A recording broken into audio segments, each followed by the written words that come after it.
Rachel Thunder. I want to say hello and thank you to all of you that are here today and all of you around the world that are gathering today in solidarity to rise up for the freedom and the clemency of Elder Leonard Peltier. My name is Rachel Thunder. I'm Plains Cree Nihiowak, member of the American Indian movement, member of the Unity Community Mediation Team. Glad to see them here today in solidarity. And you know, we have a lineup of speakers today. You're going to be hearing from about 4 or 5 different speakers.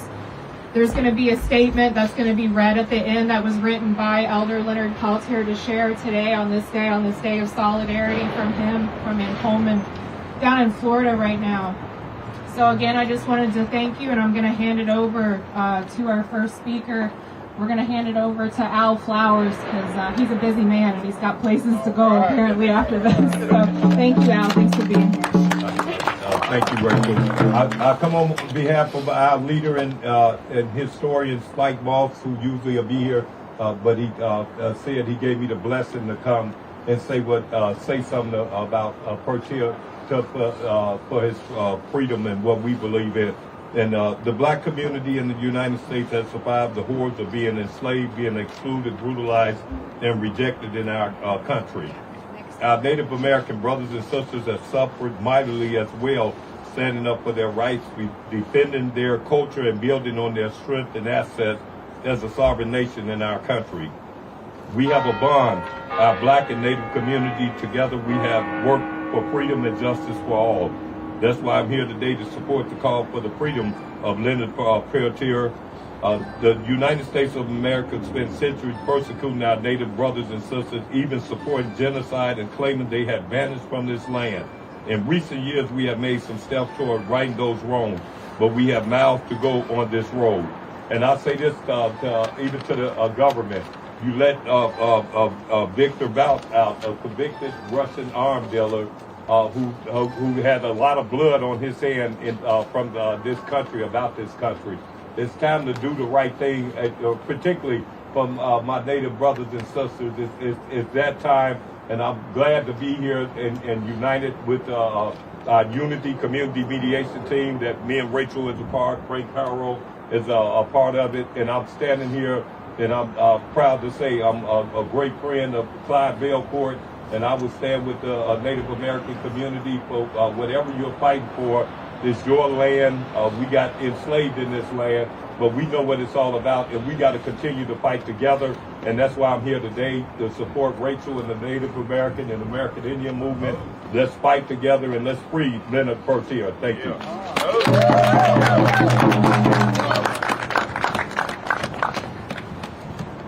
Okay, I think we're going to turn to our singers now for the Peltier song.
Thank you. So, as many of you know, the story of Leonard, I'm going to share just a little bit of that history for, some of you that maybe don't know that history, or some of our allies, or, maybe you don't know the story of Leonard Peltier. So Leonard Peltier is the longest held indigenous political prisoner. Today, on February the 6th, 2023, marks 48 years of his unjust incarceration when he was originally arrested in Canada. 1973 marked the beginning of a 3-year period of time on the Wounded Knee Reservation known as the Reign of Terror, and it was called the Reign of Terror for a reason.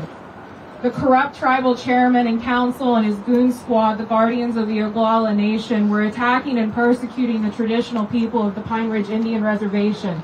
And you have to remember or realize that it was illegal for us to openly practice our ceremonies, our songs, speak our languages until 1978 with the Native American Religious Freedom Act. So at this time, the traditional people were being attacked and persecuted, assaulted, raped, murdered. There's over 60 unsolved murders from that period of time on the Pine Ridge Indian Reservation. So those traditional families, they made a call for help, and they called the American Indian movement to come in and protect them, to protect their families, their children, their women, their elders. And answering that call, one of those warriors was Leonard Peltier. In 1975, on June 26th, there was a shootout that happened at the Jumping Bull Camp on the Pine Ridge Indian Reservation, where 2 federal agents came in unmarked cars in civilian clothes. And you have to remember the context of what was going on during the Reign of Terror, that there were people breaking in. There was the goon squad breaking into homes, assaulting, murdering. And so, fearing the worst, a gunfight broke out. And at the end of this gunfight, there was over 140 law enforcement officers and 40 natives that participated in that gunfight. At the end of it, the 2 FBI agents come to find out that they were agents were dead, and 1 native man, Joe Stunts, whose death has never been investigated and no one has ever been charged with his murder. So following this shootout, there were 3 arrests made: Bob Robidoux, Dino Butler, and Leonard Peltier. Bob Robidoux and Dino Butler were both arrested, brought to trial, acquitted, and found not guilty on the grounds of self-defense. Leonard Peltier was brought to trial separately in Fargo, North Dakota, and found guilty. His charges were later changed to aiding and abetting, but if his 2 co-defendants were found not guilty on the grounds of self-defense, then who was he aiding and abetting? Himself? At the end of the day, and you can even find this in these FBI documents, they said any Indian will do. And that's exactly what they wanted to do, and that's what they tried to do, was make an example out of Leonard. That trial could go down in history as the most corrupt and unjust trial. It's been proven that there were coerced testimonies, proven that there was evidence tampering. The United Nations has called for his release. They've released a 107-point document of all of his human rights violations over these past 48 years. Almost 5 decades they've held our elder. For 5 decades. I'm 31 years old. Every breath that I have ever taken, Leonard Peltier has taken a matching breath plus more behind prison bars. The only thing that Leonard Peltier is guilty of is fighting for his people and fighting for the rights of our people. Just this past fall, as the American Indian Movement, we finished a walk from here in Minneapolis, Minnesota to Washington, D.C. We walked 1,100 miles. It took us 2.5 months to complete. We had rallies and protests along the way, and when we were in D.C., we met with the officials there, and that letter that came out of the Senate was a direct impact of that walk. That momentum, that prayer, and this movement to free Leonard Peltier can't stop. And we have to let them know in this system, in this corrupt system that wants to hold our elder, that we're not going to stop. And it's going to take all of us as indigenous people, all of us as our allies, all of us as professionals in different organizations to step up and stand up and fight together. When we're divided, we're like this. When we're together, we're strong. Until Leonard Peltier is free, none of us are free. Thank you.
Abutakapi, my name is Nick Estes. I'm a volunteer with the Leonard Peltier Defense Committee.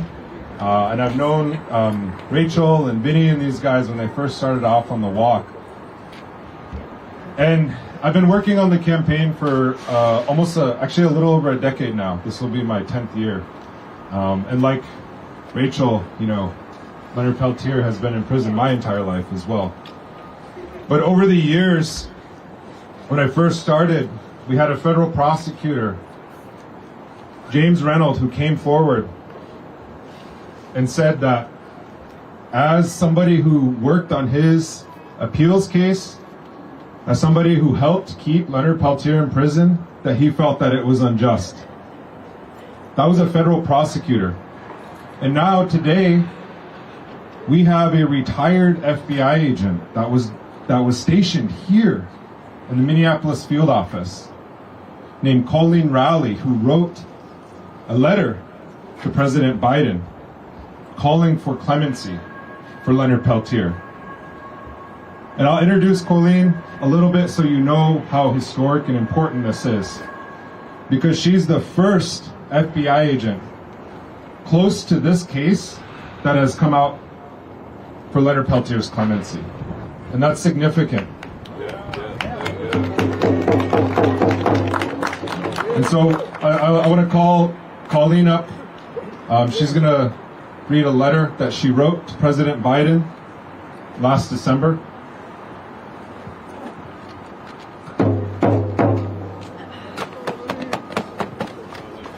Well, this is actually a little embarrassing because, I was in the FBI for over 40 years.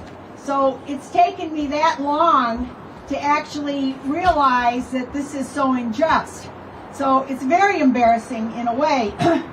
So when the Guardian wrote an article about my letter to Biden, the main question she had was, why now? Why did you have this change of heart now after all this time? And I was thinking about it and I said, well, for starters, 48 years. There's no murder sentence in the country that, the FBI agent who murdered his informant only served 10 years in prison. So, that was one reason, but the other reason is the history is repeating right now. If you have not understood that kind of COINTELPRO, infiltration, suppression of all kinds of free speech groups, right now it is just back the same way it was in the 60s and 70s during the end of the Vietnam War.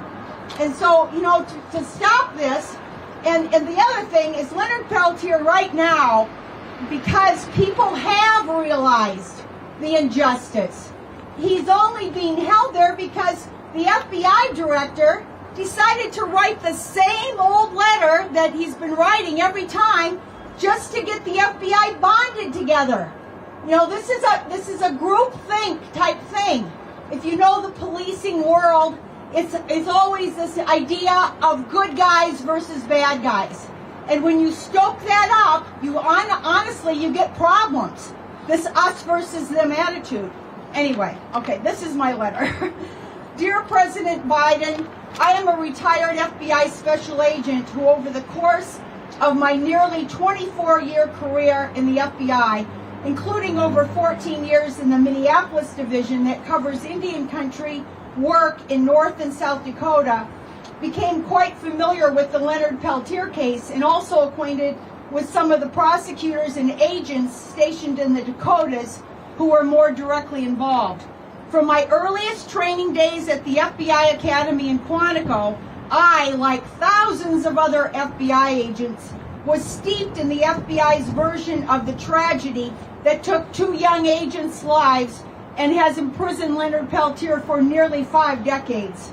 Not surprisingly, the FBI narrative and Department of Justice prosecutorial theory, although changing slightly through the years of appeals, was never free from the emotionalism of the killings nor its accompanying FBI family bonding.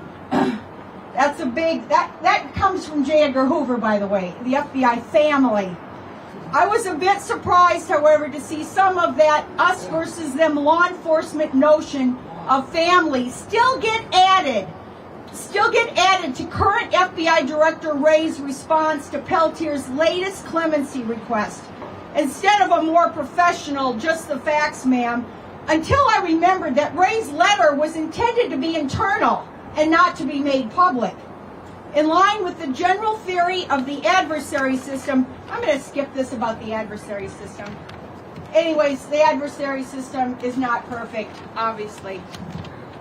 However, since not being at the scene with firsthand knowledge, I think the better part of wisdom for me is to defer passing judgment on the still murky facts.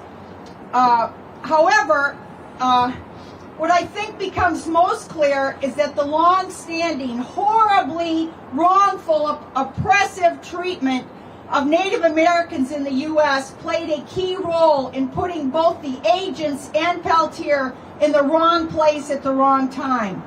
Therefore, the focus of my 2 cents leading to my joining the call for clemency is based on Peltier's inordinately long prison sentence and an ever more compelling need for simple mercy due to his advanced age and deteriorating health.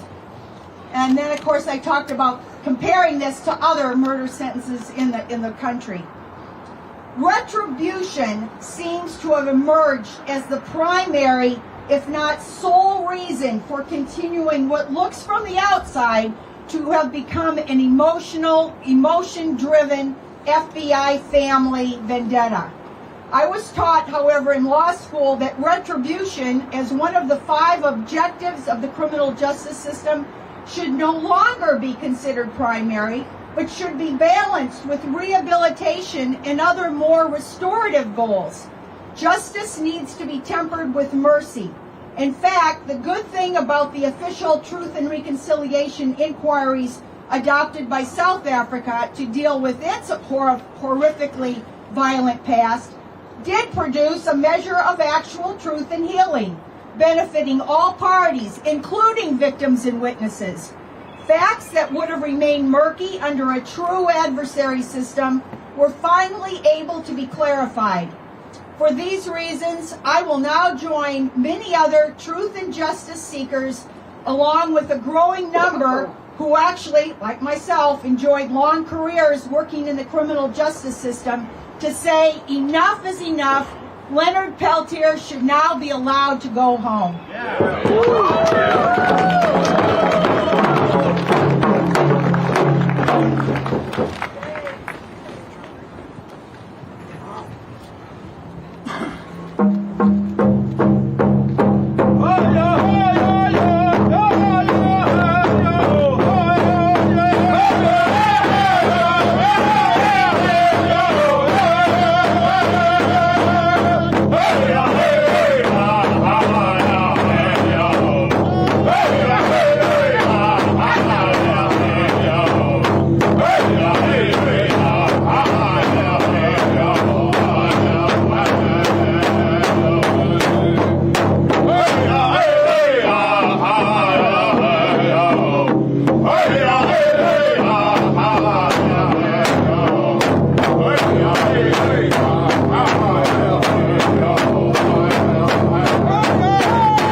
Just for all the different support that's here today. We've got the American Indian Movement Grand Governing Council. We've got Frank Harrow here, the local AIM-GGC chapter here, got the American Indian movement here with Mike Porsche, who's actually our next speaker, AICDC, Little Earth Protectors, the Unity Community Mediation Team, the Veterans for Peace, our allies, the Urban Farm Non-Toxic Harm Save Roof Depot, which is actually a rally that's happening right after this when we're going to walk. So I just wanted to say thank you again, and thank you everybody around the world. You know, we're not asking for much. We're asking for a man that should already be free to be set free, so he can go home and spend time with his family, his children, his grandchildren, some of them that he's never met, spend time on the earth, be able to go to ceremony, spend time with his communities and the earth. That's what we're asking for, and that's not much. That's decent. That's just basic human rights. So I'm going to introduce our next speaker. His name is Mike Porsche, and thanks for being here, Mike. I'm honored to be here today with you all. You know, there's really not much I can add to what Rachel and the other speakers have said. But one thing I can say is what Rachel said, like this we are weak, and like this we are strong.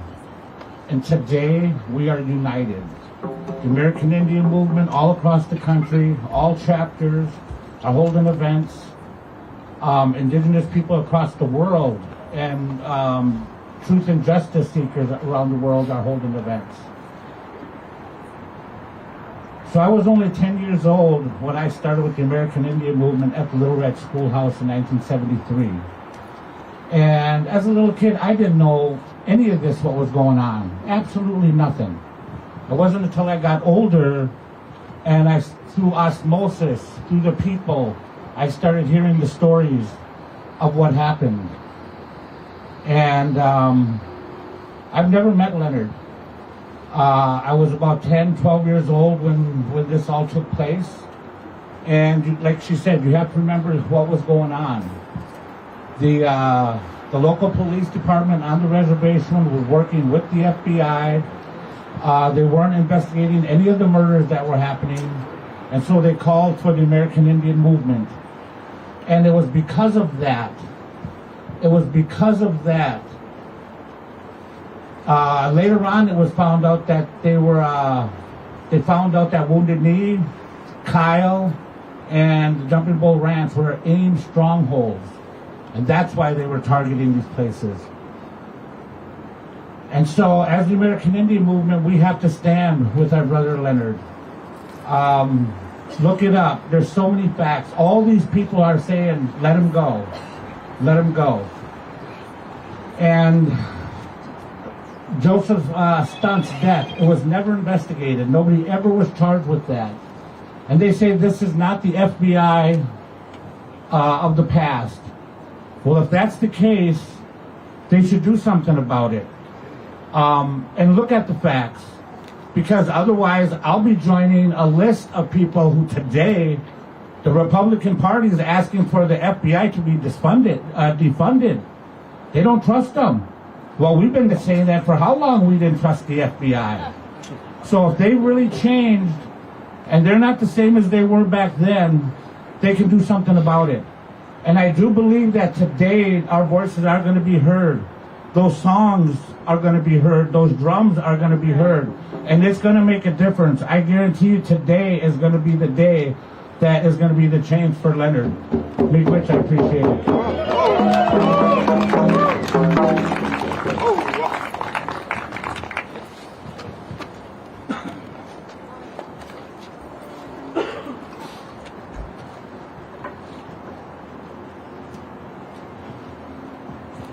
Bonjour, everybody.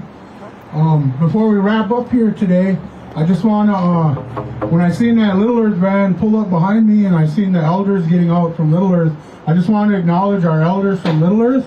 That's where I grew up as a young boy. I grew up in Little Earth most of my childhood life, and I still consider that my community. And I remember marching from Little Earth over to the mayor's office. And we didn't ask for no permits to march. We did it. When we got to them front doors, we didn't stop. We went right up with the drum, right up to the office, the mayor's office. So I just want to acknowledge our Little Earth elders here, the fight that they're fighting over Southside for the urban farm, save the rural people. And whenever we do these things with the American Indian movement, we always, my dad would always make a point to have us sing the American Indian Movement National Anthem. And I'm thinking about him today. I'm thinking about Dennis Banks today, Russell Means. I'm thinking about Uncle Vernon, and all them who stood side by side with Leonard Peltier and fought for our people. So I don't know if anyone else has anything else to say. I'm going to turn the mic back over to Mr. Nick Estes, and yeah, it's a good day. Sun's shining on us today, and let's raise our voices. I hope.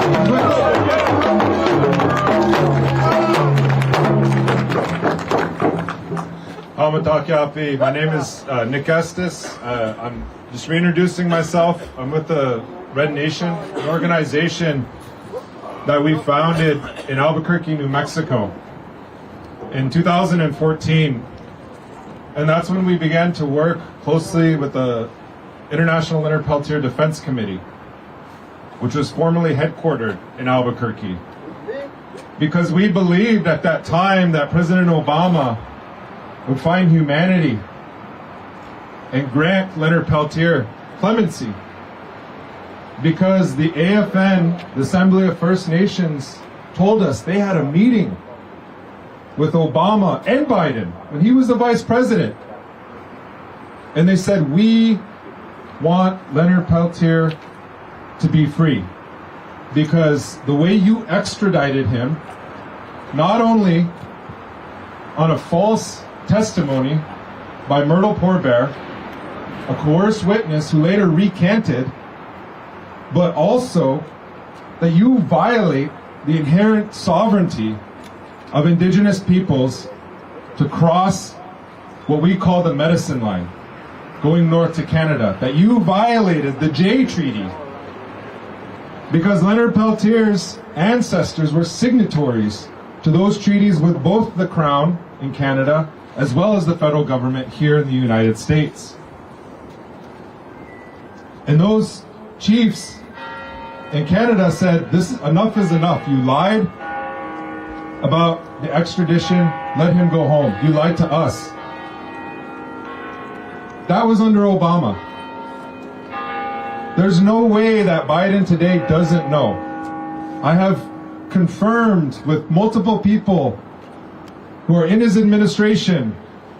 Deb Haaland, Secretary of Interior, was Leonard Peltier's strongest advocate in the U.S. Congress. Now she's at the highest level, cabinet level. Ruth Buffalo, former representative from Fargo, North Dakota, looked Joe Biden in the eyes and said, free Leonard Peltier. Merrick Garland acknowledged in a press conference that he was aware of the clemency application. We've had Nobel Peace laureates signing petitions. All the quote-unquote right people are on our side. We have retired FBI agents now joining the cause. The first time I ever spoke to Leonard Peltier, he called me on the phone. And he said, we have done everything that we're supposed to do according to the law. The truth has prevailed, but justice hasn't.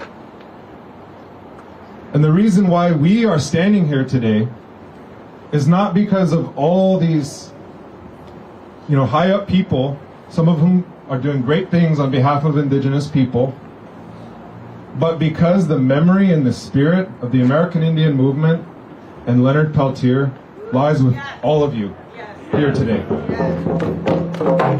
A community in which this firefight happened in Oglala annually holds a commemoration for the people they fought, for the people who died that day, fighting to defend elders and children.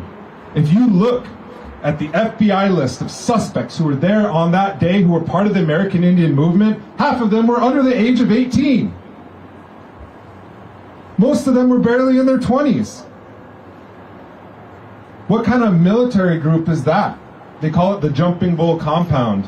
If you look at the maps that the FBI produced of that area, one thing that nobody ever talks about is all the fields that were around it. Why? Because that so-called tent city there that the American Indian movement set up was actually growing food. They were growing gardens for elders. And that was so offensive. So offensive to the FBI that they said that the cellars, the root cellars that they had created were pillboxes and bunkers for high-powered, military-grade assault rifles to shoot it out with the FBI. What kind of idiot would militarize a compound that's mostly children and elders?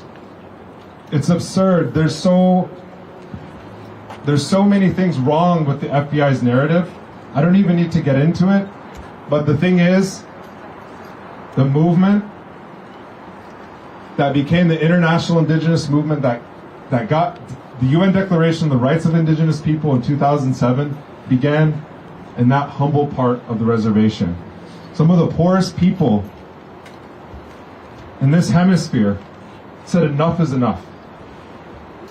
That we're going to take Wounded Knee and we're going to make our stand. We're not going to die like our ancestors there. We're going to make a stand for all Indigenous people.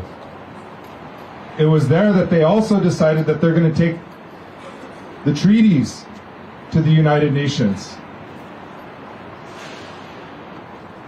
Go there today.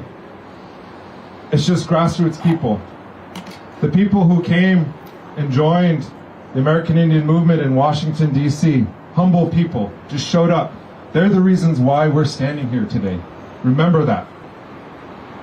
They kept that spirit and that fight alive for all of us to be here today. Because that's where the power resides, with the grassroots people. Here in the city, you saw all the amazing organizers, people from Little Earth showing up. That's what this is about. That's where power resides. Doesn't reside with elected officials. Doesn't reside with people here. It's with the people. It's always with the people, because the people are power. And like Rachel said, in this moment in time, we have to be united, like a fist. Sitting Bull said that a hand has separate fingers that can be cut off one by one. But as a fist, we're strong. Right? This campaign has been going on for 5 decades. 5 decades. He's entering his 48th year of incarceration. For what? Think of how much interference the FBI has run to undermine that campaign. The Spirit of Crazy Horse book by Peter Matheson was written in the 90s. You could write a whole new chapter of the last 30 years of FBI interference. FBI informants, known FBI, paid FBI informants, putting themselves on the visitors list to see Leonard Peltier. This is documented. And it goes back to what Colleen said.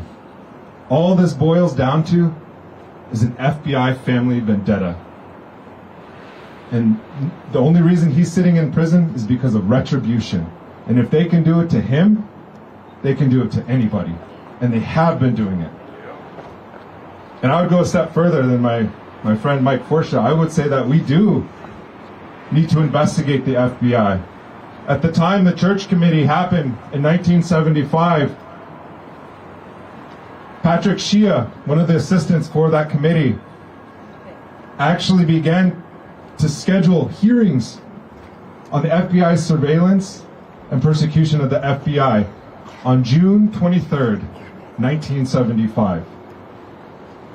Just 2 days before the shootout at the Jumping Bull property. Just 2 days. Then on June 27th, they withdrew. They said they'll withdraw the investigation in abeyance for the ongoing investigation that happened at the shootout. So we don't even know. There's this whole chapter that has never been talked about. And so when we gather here today in front of this courthouse, facing a murderous institution especially against our people and those who want justice and peace for others, we have to remember that the only reason we're here is because of the bravery of those fighters that day who lost their lives, people like Joe Stunts, and the 60 other victims of the reign of terror. Remember them. Remember those names. Those people who had families, who don't have answers today. And we're asking for justice, not just on behalf of Leonard Peltier, but we're asking for justice on behalf of over half a century of persecution, specifically by the FBI, because this month marks the 50th anniversary of the Wounded Knee takeover. And before that, I've seen the FBI documents. The FBI was involved in surveilling the American Indian movement and the Red Power movement years before that. So this is 50 years, a 50-year FBI family vendetta. We're trying to move on. They're living in the past. So with that, I want to read a statement that Leonard wrote for today.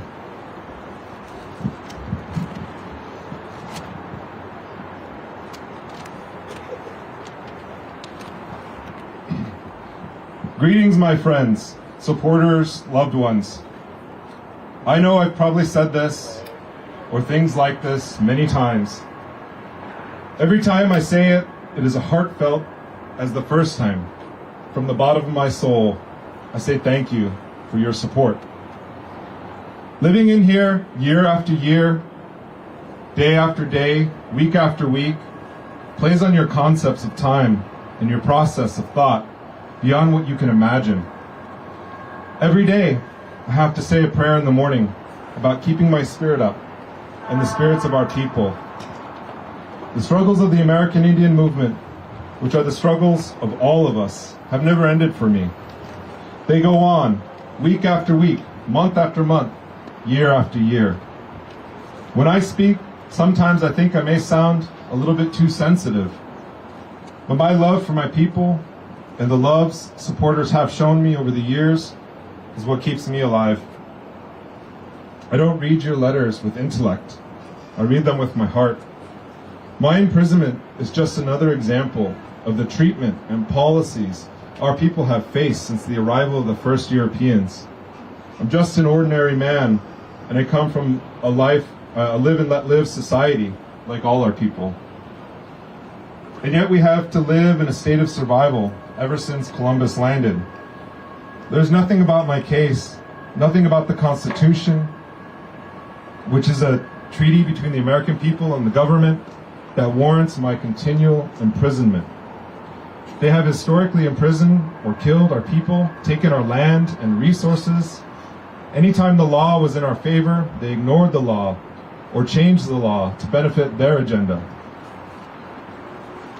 After they have gotten what they wanted, a generation later, some politician would apologize. They have never negotiated sincerely with us unless we had something they wanted and could not take. Or we were an embarrassment before the world, or we were some sort of opposition. The opposition has always been the dominant reason for them making treaties with us. I can go on and on about the mistreatment of our people, and on about my case, but the United Nations said it, that the United States has kept me locked up because I'm an American Indian. The only thing that really makes me different from other American Indians who have been mistreated, had land taken, or been imprisoned by our government, is that it is all a matter of court record in my case. The violation of my constitutional rights has been proven in court. The fabrication of every piece of evidence used to convict me has been proven in court. The United Nations itself, which comprises 193 nations, has called for my release, noting I am a political prisoner. In my case, as a political prisoner, there does not have to be a prisoner exchange. The exchange they need to make is from their policy of injustice to a policy of justice. It does not matter what color or ethnicity you are. black, red, white, yellow, brown. If they can do it to me, they can do it to you. The Constitution of the United States is hanging by a thread. Again, I want to say, from my heart to your heart, most sincerely, do your best to educate your children. Teach them to defend themselves physically, mentally, and spiritually. Make them aware of our history. Teach them to plant a food forest or any plant that will provide for them in the future. Again, from my heart to yours, plant a tree for me. In the spirit of Crazy Horse, Doksha, Leonard Peltier.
Depot was lost today.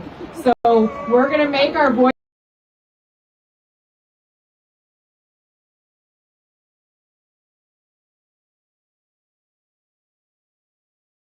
heard. We're going to follow the leadership that has been Depot, and I don't know if I can say a couple of words before we go. We're going to march to the government office and let them know that we're not going to accept them polluting our communities anymore. Yep.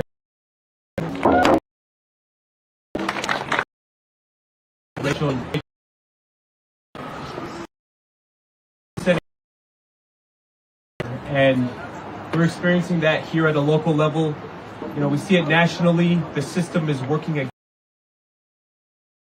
against us. And here at the local level, City Council is poised to pollute the East neighborhood. Hiawatha daily. Little Earth already experiences some of the worst air qualities in the entire state. And the city's plan to rectify that is to add more. So that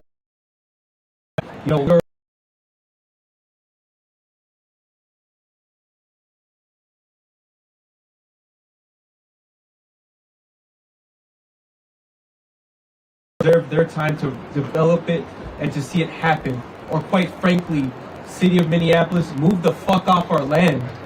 This is stolen land. It should be given back to the indigenous people. East Phillips. Always a better.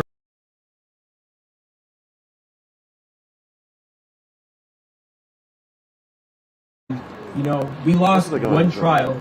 That is the appeals court. But we still have our injunction hearing, and we need to let them know. Although we might have lost, you have one more chance to rectify this and make it. If not,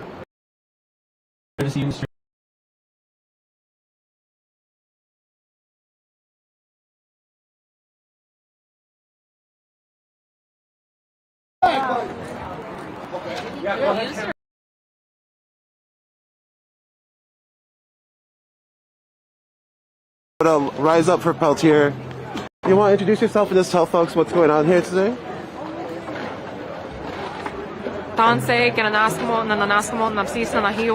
Rachel Thunder. Hello, thank you. My name is Rachel Thunder. I'm Plains Cree, member of the American Indian Movement, Indigenous Protectors Movement, and an organizer here in Minneapolis, Minnesota. I was the lead organizer for the Walk to Justice, which was an 1,100-mile walk this past fall for the freedom and clemency of Leonard Peltier. And we're here today at the federal courthouse in Minneapolis, Minnesota, in an act of solidarity that's happening worldwide today on February the 6th, 2023, marking 48 years of unjust incarceration of our elder Leonard Peltier, who's the longest held Indigenous political prisoner. And where are actions happening today? All around the world. There's 6 in Germany, several in Europe, Rome, Italy, Washington, D.C., Los Angeles, Fargo, North Dakota, here in Minneapolis, Tampa, Florida, Atlanta, Indianapolis, Indiana, and that's just a few off the top of my head. And how can people be involved, or how can they keep up with all this going on? So there's a couple of different social media pages that I would recommend following. There's the International Leonard Peltier Defense Committee. They run campaigns on Twitter and Facebook and post all of this information so that you can get more involved, and information how you as an individual can make a difference for Leonard. Right on. Well, thank you so much. Anything else that I missed? No, that's it. I'm going to catch up with with the march going on. Thank you. No problem. Thank you.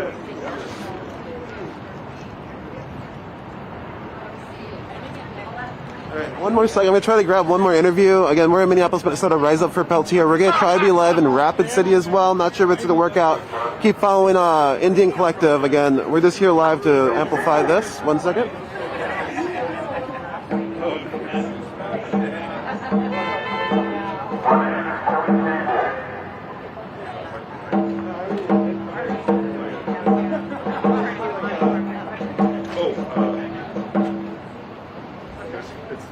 I don't know how you want to do the rest. Just introduce yourself and what's going on today. Why did everyone come out? My name is Nick Estes. Today we're here in front of the federal courthouse in Minneapolis. Today marks the 48th year, beginning the 48th year of Leonard Peltier's incarceration when he was picked up by the Mounties in Canada. And today we're gathering, with dozens of different actions that are happening around the world at federal courthouses in the United States, but also many solidarity rallies elsewhere.